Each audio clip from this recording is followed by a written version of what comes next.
Bom, falando sobre o Gutierre Siqueira, quem é esse cara? Ele é um dos jovens expoentes da teologia brasileira. Ele é um assembleiano, ele tem um blog chamado Teologia Pentecostal, ele é autor de alguns livros já e tem aí se destacado no nosso meio pentecostal como um dos defensores da teologia, da boa teologia pentecostal. Bom, recentemente ele participou de uma live na internet na qual ele discutia acerca da leitura integral da Bíblia. E algumas coisas que ele falou ali eu queria compartilhar com vocês, de forma bem resumida, que é a seguinte, ele fala sobre a leitura integral da Bíblia, que deve ser da seguinte maneira: orientar e conduzir a nossa capacidade de querer fazer as coisas, e também que a leitura deve proporcionar uma devoção, um ardor, né, que atinge o nosso ser, nossa alma. Né? O que é a nossa alma aí nesse caso? O intelecto, as nossas emoções e sentimentos. Ele vai se basear ali no texto de Lucas 24, quando Jesus está ali expondo as escrituras para os discípulos de Emaús. E ali os discípulos vão dizer: puxa, não ardiam nossos corações? Né? Então tiveram uma experiência ali diferente, né, de uma leitura bíblica. Né? Interessante que Jesus só mostrou textos do Antigo Testamento, né? Maravilhoso isso. Então ali Jesus vai fazer uma exposição de si mesmo, né, nos textos bíblicos, né, que ele poderia ter feito até de outra forma, né? Ele poderia estar falando de si mesmo, né, usando outros recursos, né, contando, né, experiências que ele mesmo teve aqui na Terra e fora da Terra. Mas Jesus preferiu utilizar exatamente o recurso da Escritura para mostrar para os seus discípulos, né, as verdades acerca de si próprio. E isso causou uma experiência fantástica no coração daqueles discípulos ali no caminho de Emaús. Enfim, na palestra do Gutierrez ele vai citar 3 situações que podem ser um problema na nossa leitura da Bíblia. Um primeiro problema que ele cita é o subjetivismo. O que é subjetivismo? É quando a emoção ou o sentimento que nós temos vão dar conta de tudo. Eita! A nossa vida vai se conduzir por aquilo que sentimos. A tendência, o que é acontecer? Quando eu vivo uma fé subjetiva ou faço uma leitura subjetiva da palavra, eu anulo a vida, a vida pela fé, aquilo que a palavra de Deus nos ensina, né, a viver por fé.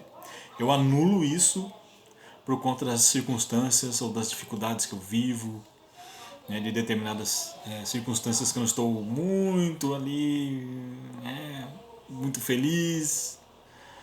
Então o que eu vou fazer? Eu vou criar uma situação, ou uma forma de leitura, ou uma forma de interpretar a Bíblia, de maneira que ela vai ser agradável às minhas emoções, aos meus sentimentos, e ela não vai me confrontar. É meu subjetivismo.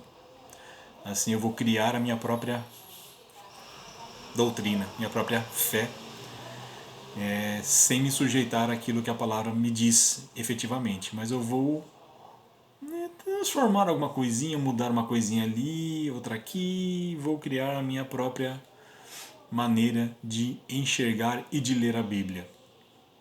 E ainda vou achar que está bonito isso.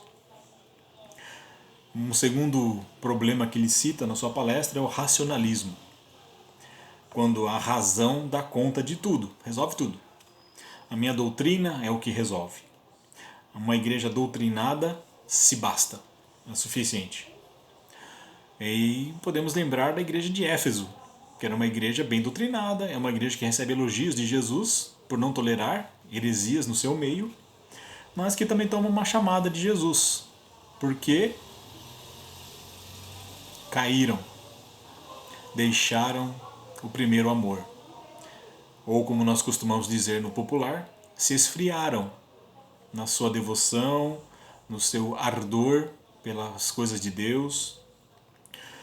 Era uma igreja bastante ali, né, qualificada, digamos assim.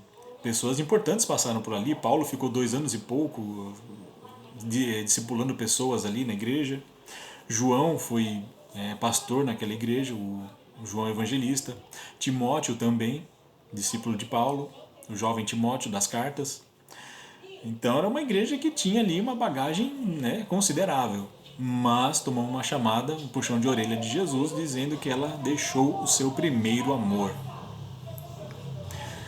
É o terceiro problema que nós temos, ou podemos vir a ter, é quando eu faço, ou quando eu caio no ativismo, quando a ação da vontade é tudo que existe. Nossa ação deve estar alinhada com todas as causas relevantes do mundo.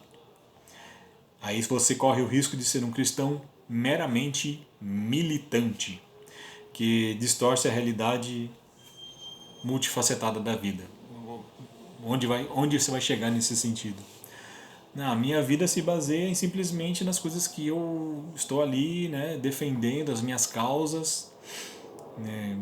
Me basta apenas ali o meu ministério de repente e esqueço das outras coisas, esqueço de família, esqueço de trabalhar. Eu vivo em função de um certo ativismo que me consome, que ocupa todo o meu tempo, ou me envolvo em causas sociais das mais diversas e só vivo em função disso, e eu acho que isso que é a vontade de Deus. Veja bem, eu acho que isso é a vontade de Deus, então a minha vida se torna uma agenda de um ativista e eu esqueço de todos os demais elementos da minha própria existência, da minha própria vida. E não é esse o propósito. Então ele citou esses 3 exemplos aqui. A gente chega então num ponto em que nós temos que chegar numa forma de conclusão, num e agora, o que eu faço? O que eu tenho que fazer? Para onde que eu vou? Que encruzilhada é essa que eu me deparo agora? Como é que eu me livro dessas circunstâncias todas aqui? Jesus deve ser a causa de nossa existência. Jesus deve ser a causa de nossa existência. Do sentido da nossa vida. De nossa leitura bíblica.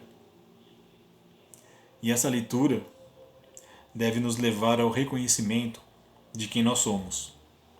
E quem é que nós somos? Criaturas feitas para a glória de Deus. Limitadas e sujeitas ao pecado. Por vezes, sem esperança. Nossa leitura bíblica deve apontar para um Salvador, para um mediador, que esse sim é capaz de nos dar esperança. Jesus, que é o cumprimento das Escrituras, o Messias Redentor, o pastor que conduz a vida eterna. A nossa leitura bíblica deve expor um juízo iminente, um juízo que está para vir. E esse juízo ele é decorrente de uma ira divina sobre o mal, sobre o pecado, sobre a maldade. A nossa leitura deve transformar a nossa mente e o nosso coração. Aí nós vamos ter a confiança de que há uma bênção futura, há um novo céu, há uma nova terra. Então, portanto, o resultado de uma leitura bíblica que deve ser integral, deve nos levar ao quebrantamento, ao arrependimento, à edificação, à obediência e à santificação. Esse é um caminho a ser seguido na leitura bíblica. Ou mais do que isso, esse deve ser o resultado da leitura bíblica. Amém? Que Deus vos abençoe, em nome de Jesus.